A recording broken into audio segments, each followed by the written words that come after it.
Hello दोस्तों, आप लोग का ईएसडी टैग में स्वागत है। आज दोस्तों मैं आप लोग को जो चैप्टर फर्स्ट क्लास 9th का मैथ 1 अलजेब्रा उसका चैप्टर फर्स्ट का सेट ला दिया हूं।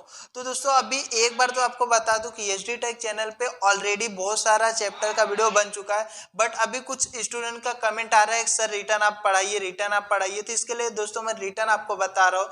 तो सबसे पहले चैप्टर हम लोग का क्या है, सेट। तो आज इसमें देखो दोस्तों हम लोग इस चैप्टर में क्या क्या पढ़ना है, सेट का इंट्रोडक्शन क्या है उसके बारे में हम लोग को पढ़ना है, और दूसरा हम लोग का टाइप्स ऑफ सेट पढ़ना है। वेन डायग्राम में से जो जो चीज दिया है टॉपिक दोस्तों ये सबको हमको क्या करना है, पढ़ना है। बट आज बस मैं आप लोग को क्या पढ़ाऊंगा, सेट का जो इंट्रोडक्शन फर्स्ट टॉपिक ही दोस्तों बस बताऊंगा आपको। तो देखो अगर आपके पास टेक्स्ट बुक होगा तो अच्छी बात है, नहीं है तो भी मैं आपको समझा दे रहा हूँ। दोस्तों देखो इसमें हम लोग को क्या दिया, देखो फ्लावर है, की है, बर्ड्स है, बुक है, नंबर्स है। इसमें से आपको दोस्तों कुछ समझ में आ रहा है कि किस लिए दिया गया हम लोग को। तो सेट का मीनिंग क्या होता है, जस्ट मीनिंग आपको जो है जस्ट नीचे मैं बताता हूं, आपको क्लियर समझ में आएगा। दोस्तों बिना डाउट का आप खाली इस वीडियो को लास्ट तक देखोगे, आपको 100% पूरा चैप्टर आपको क्लियर समझ में आ जाएगा।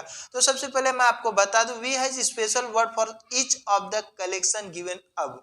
मींस दोस्तों देखो इसमें आपको अगर फ्लावर का दिया है तो एक वर्ड, मतलब बहुत सारा फ्लावर है, बहुत से टाइप्स के फ्लावर है, बट एक वर्ड में पूरा एक फ्लावर फूल का गुच्छा आ जाता है। अभी इसमें कई टाइप्स के चाबी हैं, बट एक अगर बंच ऑफ की बोल दिया तो मतलब सब आ गया। बर्ड्स है, बुक है, नंबर है। अभी इसमें बहुत सारा नंबर है दोस्तों, बट एक क्या बोल दिया, collection of the number. Means हर एक नंबर आ जाते हैं एक वर्ड में। अगर कोई भी चीज आ जाए और सेपरेटली हर एक के लिए आ जाए तो उसे ही हम लोग क्या बोलते हैं दोस्तों, सेट बोलते हैं। आगे देखो आपको दिखाता हूं, in all the above example we can clearly list the object of the collection. Means वही बोलता है, इसी को हम लोग क्या बोलते हैं दोस्तों, सेट। आपको बस मीनिंग पता होना चाहिए सेट ना, तो पेपर में आपके दोस्तों पूछेगा सेट क्या होता है, इंट्रोडक्शन लिखो, डेफिनेशन, ऐसा कुछ भी नहीं दोस्तों, बस आपको पता होना चाहिए सेट क्या होता है। तो मेरे हिसाब से दोस्तों आपको समझ में आ गया रहेगा। जो चीज एक चीज बहुत सारी टाइप्स के, जैसे अभी बताया आपको मैं, फूल हो गया, चाबी हो गया, बर्ड्स हो गया, बुक हो गया, नंबर, मींस बहुत सारी चीजों को एक वर्ड में लिखा जाए और वे हर एक के लिए हो,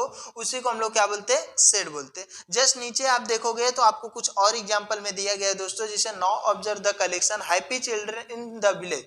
ये क्या बोलता है, happy children in the village. एक कोई गांव में कुछ बच्चे हैप्पी हैं, brilliant student of the class, और क्लास में कुछ क्या है, ब्रिलियंट, स्मार्ट, होशियार स्टूडेंट है। In both the example the word happy and brilliant are relative terms. इसमें थोड़ा बहुत कुछ रिलेशन लगता है, बट दोस्तों because the exact meaning of this word to be happy and the brilliant differ from person to person. क्या दोस्तों, जो चीज मेरे लिए सही रहेगा वे आपके लिए भी सही हो, ऐसा कुछ जरूरी नहीं है दोस्तों। हर एक पर्सन का जो थिंकिंग होता है ना, सब डिफरेंट होता है। तो ऐसा मैं नहीं बोल सकता हूँ कि जो मैं बोल रहा हूँ, जो स्टूडेंट मेरे लिए अच्छा है वे हर एक सर के लिए अच्छा हो। तो ये भी हमारा क्या होगा, नॉट सेट होगा। देखो इधर पे लिखा है brilliant differ from to person, मतलब हर एक पर्सन के लिए क्या है, डिफरेंट है। तो ऐसे कोई हम लोग therefore this collection are not set, तो हम लोग इसको क्या बोल सकते हैं, नॉट सेट। जो हर एक के लिए एक ही हो उसी को ही हम लोग क्या बोलते हैं, सेट बोलते हैं दोस्तों। अभी इसमें दोस्तों हम लोग को कुछ एग्जांपल दिया है तो मैं आपको बताऊं। तो देखोगे डे ऑफ वीक दोस्तों 6 दिया है, 2-3 आपको मैं समझा दे रहा हूँ। डे ऑफ वीक दिया, तो डे ऑफ वीक बोले तो मतलब एक हफ्ते में कितने दिन होते हैं दोस्तों, 7 दिन होते हैं, सबको पता है। अब इसमें कोई भी कहीं का भी रहे, गांव का रहे, शहर का रहे, छोटा रहे, बड़ा रहे, हर एक के लिए ही डे ऑफ वीक एक हफ्ते में 7 दिन ही होंगे। तो मतलब ये हमारा क्या सेट है। अभी मंथ ही नहीं है, एक मतलब साल में कितने महीने होते हैं, तो आपको दोस्तों पता है 12 मंथ होते हैं। अब ये कोई आकर ऐसा नहीं बोल सकता ना 13 होते, 14 होते, तो सब लोग के लिए है। तो ये हमारा क्या हो गया, ए भी सेट हो गया। Brave children in the class दोस्तों, एक कोई brave children in the class, मैं बोलता हूं कि इस क्लास में कोई लड़का बहुत बहादुर है, बट कोई दूसरा सर आकर बोलता है ये बहादुर नहीं है।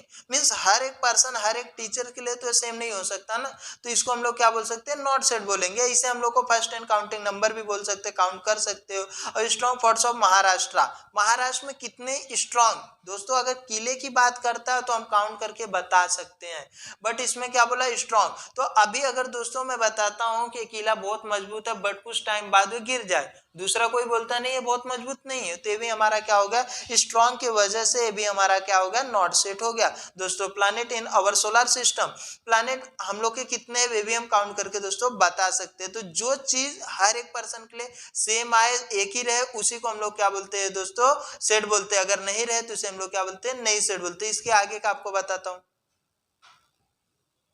तो अभी दोस्तों देखो ए सेट के बाद अब हम लोग सेट किस हिसाब से लिखेंगे, क्या है क्या नहीं, वे पूरा इसमें पढ़ेंगे। तो देखो दोस्तों सेट में क्या बोला है, if we can definitely and curly क्या है clearly decide the object of the given collection that the collection of is called a set. Means कोई भी चीज अगर हम लोग को दिया रहेगा डेफिनेटली हर एक के लिए सेम होगा, उसे हम लोग क्या बोल सकते हैं, सेट। ये हमारा इफ से लेकर सेट तक का दोस्तों अगर कोई आपसे अगर डेफिनेशन के तौर पे पूछता है तो आप बता सकते हो। अब इसके बाद हम लोग को दोस्तों बोला generally the name of the set is given using capital letter. दोस्तों हम लोग कोई भी चीज लिखने के लिए कुछ नंबर हम लोग को डोनेट करना पड़ता है, तो सेट का कुछ भी अगर हम लोग लिखेंगे तो कौन सा लेटर हम लोग दिखाएंगे दोस्तों, उसको हम लोग अल्फाबेट का जो कैपिटल लेटर होता है, इधर आपको दिया ए बी सी डी, इस लेटर वाला ही हम लोग कैपिटल लेटर का वर्ड यूज करेंगे। जस्ट उसके बाद दोस्तों हम लोग को क्या दिया, the member of element of the set are show by using small letter. And उसके अंदर जो सेट के अंदर एलिमेंट होता है दोस्तों, वे हम लोग कौन सा यूज करेंगे, स्मॉल लेटर का यूज करेंगे। अब इसका दोस्तों हम लोग को क्या दिया, उसके नीचे हम लोग को ये दो चीज तो पता हो गया, सेट को हम लोग लिखेंगे कौन से नाम से, तो कैपिटल लेटर से, एंड उसके अंदर का जो एलिमेंट होगा कौन सा होगा दोस्तों, स्मॉल लेटर में। उसके बाद अब क्या करेंगे, if A is an element of a set, A हमारा अगर बोलता है कि एलिमेंट हमारा जो है वे क्या है, ए इज एन एलिमेंट है, ए वाला ए हमारा क्या है, एलिमेंट है किसका, सेट ए का। देन उसे हम लोग लिखेंगे कैसे, then we write it as, A हमारा क्या है, एलिमेंट है किसका, सेट ए का दोस्तों। इस मेथड से हम लोग लिखेंगे। And if A is not an element of a set, अगर नहीं रहा ए जो हमारा ए है A not element of a set A का हो, तो हम लोग कैसे लिखेंगे दोस्तों, तो देखो जो हमारा है तो सही है, नहीं है तो एक लाइन ऐसा काट देते, क्योंकि दोस्तों अगर कोई भी चीज अगर सपोज मान लो ए बराबर 0 दिया है तो सही है, अगर नहीं रहता तो ए इक्वल टू नॉट 0 मीन दोस्तों इसे काट देते तो हमारा क्या नॉट इक्वल हो जाता है। तो वही यहाँ पर भी आपको देखा। अब इसके बाद दोस्तों देखोगे तो आप यहाँ पर कुछ नंबर दे, दोस्तों कोई भी स्टैंडर्ड में रहोगे तो बहुत इंपॉर्टेंट होता है दोस्तों, आपको पता चलना चाहिए कौन सा नंबर है, कौन से टाइप्स का है। तो सबसे पहले मैं आपको बता दूं दोस्तों, हमारा क्या है, एन बोले तो नेचुरल नंबर होता है, और ये कहाँ से चालू होता है दोस्तों, 1 से चालू होकर इनफिनाइट तक पॉजिटिव में जाता है। इसे नंबर को हम लोग क्या बोलते हैं दोस्तों, नेचुरल नंबर, जिसको हम लोग डोनेट करते हैं कैपिटल एन से। दूसरा हम लोग का होल नंबर है दोस्तों, जिसको हम लोग डब्ल्यू से दिखाते हुए भी कैपिटल लेटर से, और वे कहाँ से होल नंबर चालू होता है दोस्तों, 0 से चालू होता है पॉजिटिव की तरफ इनफिनाइट तक, ऐसे नंबर को हम लोग होल नंबर बोल सकते हैं। एंड तीसरा दोस्तों हम लोग का जो है इंटीजर्स नंबर, जो कि आई से हम लोग दिखाते हैं, जो 0 से माइनस की तरफ भी दोस्तों इनफिनाइट तक जाता है, प्लस की तरफ भी इनफिनाइट तक जाता है, इसे नंबर को हम लोग क्या बोलते हैं दोस्तों, इंटीजर्स नंबर बोलते हैं। एंड दोस्तों इसके बाद का एक क्यू एंड आर, क्यू बोले तो दोस्तों रेशनल नंबर है, आर बोले तो रियल नंबर। ये दोनों दोस्तों अभी मैं आपको बताऊंगा तो आपको समझ में नहीं आएगा, इसके आगे आएगा तो मैं क्लियर आपको इसके बारे में भी समझा दूंगा दोस्तों। बट आपको खाली ये 3 चीज पता होना चाहिए, क्या है, एन मतलब नेचुरल नंबर, डब्ल्यू मतलब होल नंबर, एंड आई मतलब इंटीजर्स नंबर। तो दोस्तों आपका यहाँ तक क्लियर होगा। अब हम लोग देखेंगे कि हम लोग का किस हिसाब से हम लोग लिखेंगे, जैसे कि मेथड, जो मेथड ऑफ रिटर्निंग सेट्स का, तो आप कैसे लिखोगे दोस्तों, तो आपको मैं डायरेक्ट बता देता हूँ क्लियर। तो इसमें दोस्तों हम लोग को 2 मेथड दिया है।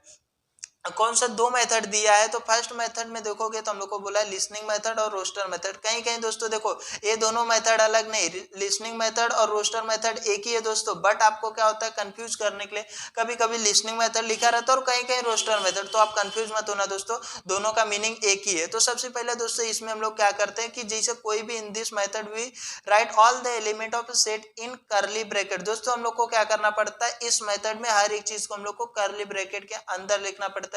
करली ब्रैकेट होता है क्या दोस्तों, तो देखोगे यहाँ पर बना ये हमारा क्या है, करली ब्रैकेट है दोस्तों। अब each of the element is written only once and separated by comma, मतलब दोस्तों इसमें कोई भी चीज हम लोग एक ही बार लिखेंगे, बट हर एक के बीच में हम लोग को क्या लगाना पड़ेगा दोस्तों, कॉमा लगाना पड़ेगा। The order of an element is not important but is it is necessary to write all the element of the set. दोस्तों इसमें हम लोग को ऑर्डर में लिखने की जरूरत नहीं है कि एक नंबर वाइज से लिखूं, कैसा भी लिखूं दोस्तों, बट नेसेसरी जरूरत हमको किस चीज का कि 1 टाइम्स तो होना ही चाहिए। दोस्तों एक एग्जांपल लेता हूं, उसके बाद आपको समझ में आएगा। एग्जांपल में क्या बोला, ऑड नंबर हम लोग को क्या, the set of odd number between 1 and 10, मतलब 1 से लेकर 10 तक का ऑड नंबर क्या, उसको दोस्तों कैसे लिखोगे, तो आपको क्या किया, सेट एम ले लिया कैपिटल लेटर में दोस्तों, ऊपर बताया मैं आपको इक्वल टू करली ब्रैकेट लिया दोस्तों। अब इसके अंदर ऑड नंबर क्या 1 से 10 के बीच में 3, 5, 7, 9 दोस्तों, तो मैं लिख दिया। और अगर आपको क्या बोला ऑर्डर में कोई जरूरी नहीं है दोस्तों, तो इसको आप आगे पीछे भी लिख दोगे तो भी कोई प्रॉब्लम नहीं है। तो आपका ये हो गया। अभी दोस्तों इसी बेस पे देखोगे, एक हम लोग का ये नंबर हो गया, एक अल्फाबेट का भी दोस्तों इसमें आपको दिया, जैसे रिमेंबर वर्ड। कौन सा दिया दोस्तों? Remember word. अब इसमें रिमेंबर में आप दोस्तों देखोगे तो RME बार बार रिपीट हुआ है दोस्तों। इसके लिए हम लोग को इसको लिखना है कौन से? लिसनिंग मेथड और रोस्टर मेथड में दोस्तों। तो इसमें क्या देखो RME रिपीट हुआ है तो हम लोग R तो एक बार लिख दिए, E लिख दिए दोस्तों, फिर उसके बाद M भी लिख दिए, वापस E आ रहा है तो नहीं लिखेंगे, M आ रहा है तो नहीं लिखेंगे, B आया तो लिख दे दोस्तों, R आया, E आया, R तो नहीं लिखेंगे। मीन्स क्या है कि लिसनिंग मेथड और रोस्टर मेथड में दोस्तों हम लोग को क्या करना है, कुछ भी दिया रहेगा उसको लिखने के टाइम पे 1 टाइम्स लिखेंगे, हर एक के बीच में कॉमा लगाकर लिखेंगे करली ब्रैकेट के अंदर। तो दोस्तों आपका जो लिसनिंग मेथड का था वे भी हम लोग का क्या हो जाता है, कंप्लीट हो जाता है दोस्तों। ऐसे सेम टू सेम हमारा जो सेकेंड मेथड है वे भी है क्लियर। आपको देखोगे तो समझ में आता रहेगा। रूल मेथड और सेट बिल्डर फॉर्म में ये भी दोनों दोस्तों सेम ही है, बस खाली क्या है कि ये दोनों में नाम से आप कंफ्यूज मत होना दोस्तों। दो मेथड है, लिसनिंग मेथड और रोस्टर मेथड। दूसरा हम लोग का दोस्तों कौन सा? रूल मेथड और सेट बिल्डर फॉर्म। तो आप कंफ्यूज मत होना। इसमें भी दोस्तों देखो हम लोग को खाली एक वर्टिकल लाइन क्या करना है, हम लोग को जो भी एलिमेंट दिया उसको हम लोग को लिखना है, बट कौन सा? करली ब्रैकेट के अंदर लिखना है, और इसमें कॉमा लगाने की जरूरत नहीं है दोस्तों बार बार हर एक के बाजू में। बट जो भी रहेगा देखिए दोस्तों, A equal to curly bracket x vertical line, ये लाइन लगाना जरूरी। यक्स हमारा सेट है किसका? नेचुरल नंबर का 1 से बड़ा यक्स है, मतलब जो भी हमारा नंबर रहेगा नेचुरल नंबर 1 से बड़ा रहेगा। बट इस यक्स से बड़ा हमारा कितना है? 10 है, मतलब 10 के अंदर 1 से बड़ा और 10 के अंदर ऐसा कोई भी नंबर जो है वही हमको लिखना है दोस्तों। तो हम लोग यही इस क्वेश्चन में लिख के आपको बताए। इसके आगे बताता हूं दोस्तों और क्या है। तो दोस्तों अभी देखोगे तो आपको बी में क्या दिए, x vertical line, x is a prime number between 1 and 10। जैसे दोस्तों अभी इससे पहले हम लोग को बताया था उतने से उतने के बीच में, तो हमारा क्या होगा? एक नंबर होगा। जस्ट दोस्तों अभी इसको हम लोग कैसे लिख सकते हैं कि देखो अभी हम लोग को क्या बोला, काउंटिंग करना बिटवीन कितने से 1 से 10 तक के बीच में लिखना है यूजिंग लिसनिंग मेथड। दोस्तों कौन सा? फर्स्ट वाला मेथड यूज करके लिसनिंग मेथड में लिखा है हम लोग को, बेफिक्र होकर B equal to curly bracket. अब 1 से लेकर 10 तक का प्राइम नंबर क्या है, तो 2 3 5 7 लिख दिया, बस बात खत्म दोस्तों। ये हमारा आंसर होगा। अभी दोस्तों मैं स्टार्टिंग में आपको बताया था क्यू और आर का जो भी है रेशनल नंबर और रियल नंबर को बताता हूं। तो आप देखो दोस्तों इधर हम लोग को वापस क्यू दे दिया, मीन्स हम लोग को रेशनल नंबर दे दिया। तो मैं आपको बता देता हूँ रेशनल नंबर क्या होता है दोस्तों। रेशनल नंबर हमारा कौन सा होता है कि पी अपॉन क्यू फॉर्म में होता है। कौन से फॉर्म में होता है? एनी टाइम हमारा रेशनल नंबर दोस्तों पी अपॉन क्यू फॉर्म में होता है। बट हम लोग का कभी भी जो क्यू होता है दोस्तों ना, वे नॉट इक्वल होना चाहिए 0, क्योंकि अगर p अपॉन q में होता है उसे हम लोग रेशनल नंबर बोलते हैं। अगर दोस्तों q हमारा इक्वल हो जाएगा 0 मीन्स इसके नीचे p के नीचे अगर 0 आ गया तो मतलब p को हम 0 लिखेंगे नहीं, तो आंसर p आएगा। तो इसको हम लोग दोस्तों रेशनल नंबर कभी बोल नहीं सकते। तो इसीलिए हमारा क्या होता है, रेशनल नंबर जो भी होता है दोस्तों हमारा p अपॉन q फॉर्म में होता है। और कभी भी हमारा नॉट इक्वल होता है q 0 के दोस्तों, बस इतना आपको याद रखना है दोस्तों। अब इसके नीचे हम लोग को 2 एग्जांपल दिया है, रूल मेथड और सेट बिल्डर फॉर्म, एंड उसको हम लोग को लिसनिंग मेथड और रोस्टर मेथड में करना है दोस्तों। इसके बाद आपको कुछ बॉक्स भी दिए दोस्तों, आप देखोगे तो क्लियर समझ में आएगा आपको। तो दोस्तों मैं ये तो बताऊंगा बट इसको नहीं बताऊंगा दोस्तों, ये बॉक्स आपको करना है। और इसके बाद दोस्तों आपका जो प्रैक्टिस सेट है उसको बताऊंगा। बट अभी के लिए इतना पहले समझो, रूल मेथड में और सेट बिल्डर फॉर्म में आपको क्या दिया है, ए दिया equal to curly bracket x vertical line. दोस्तों क्वेश्चन पढ़ने आना चाहिए, क्योंकि अभी 9th स्टैंडर्ड में अगर अभी आप आए रहोगे तो लॉकडाउन की वजह से काफी बच्चे अभी पहले पढ़ नहीं पाए थे, अभी भी बहुत बच्चे पढ़े नहीं है। तो इसके लिए दोस्तों आपको बता रहा हूँ, क्लियर आपको समझ में आएगा। तो देखो यक्स वर्टिकल लाइन, इस लाइन को क्या बोलते हैं? Vertical line. X is a letter of the word division, हम लोग को डिवीजन का एक हम लोग को लेटर दिया गया। तो दोस्तों हम लोग लिसनिंग मेथड और रोस्टर मेथड में कैसे करेंगे, ए जो हम लोग को यहाँ पर दिया दोस्तों वही लिख दिया, करली इक्वल टू करली ब्रैकेट। जो भी इसमें दिया दोस्तों 1 टाइम्स लिखना है, कॉमा लगाकर लिखना है दोस्तों, बाकी और कुछ नहीं करना है। देखो दोस्तों ये पूरा लिखा है। जस्ट इसके बाद बी में हम लोग को क्या बोला दोस्तों, B equal to curly bracket y vertical line, y is a number such that y square is equal to 9। दोस्तों आपको पता है कोई नंबर का अगर स्क्वायर देखेंगे तो जिसे स्क्वायर रूट वाई का स्क्वायर रूट है, वाई का हम लोग अगर स्क्वायर करेंगे स्क्वायर रूट तो 9 है, एक है 9। अभी ऐसा कौन सा नंबर है y की जगह मैं रखूंगा कि 9 आए? तो दोस्तों हम लोग को पता है कि y की जगह हम लोग कौन सा नंबर रखेंगे, या तो 3 रखो या -3। उसका आंसर कितना आने वाला है दोस्तों? 9 ही आने वाला है। तो ये भी आपका क्या होगा दोस्तों? क्लियर होगा। कभी भी कोई भी नंबर का अगर माइनस में दिया रहता है दोस्तों, उसको हम लोग क्या करते हैं? स्क्वायर करते हैं, तो भी प्लस हो जाता है, प्लस रहता है। इसीलिए दोस्तों इसका 2 आंसर आया। आप कंफ्यूज मत होना दोस्तों। सी वाले में हम लोग को क्या बोला? Z vertical line, Z is A multiply of 5 and is less than 30। दोस्तों 5 से हम लोग का ऐसा कौन कौन सा नंबर है जिसमें डिवाइड जाता है बट लेस देन 30? तो 30 से कम दोस्तों तो 5, 10, 15, 20 एंड 25। 30 तो नहीं होना चाहिए, 30 से लेस। तो ये हमारा क्या होगा? लिसनिंग मेथड होगा दोस्तों। इसको आप ए बना सकते हो, इसको को ए भी बना सकते हो। तो दोस्तों मेरे हिसाब से आपको रूल मेथड और सेट बिल्डर फॉर्म क्लियर आपको समझ में आया। लिसनिंग मेथड और रोस्टर मेथड क्या दोस्तों ये भी समझ में आया? हर एक चीज आपको सेट क्या होता है, किस हिसाब से लिखते हैं, उसका डेफिनेशन, हर एक चीज दोस्तों आपको मैं क्लियर बता दिया। अब इसके नीचे दोस्तों आपको जो भी दिया है लिसनिंग और रोस्टर मेथड का, जो आपको दोस्तों देखोगे, fill in the blanks given in the following table. तो इसको दोस्तों आप जो खाली है उसको आप करके कमेंट करोगे दोस्तों। और उसके बाद आपको जो प्रैक्टिस है दोस्तों उसको नेक्स्ट लेक्चर में मैं आपको बताऊंगा जो भी है दोस्तों। अगर वीडियो अच्छा लगा रहेगा दोस्तों तो लाइक करना, शेयर करना एंड कमेंट करना, और इस चैनल पे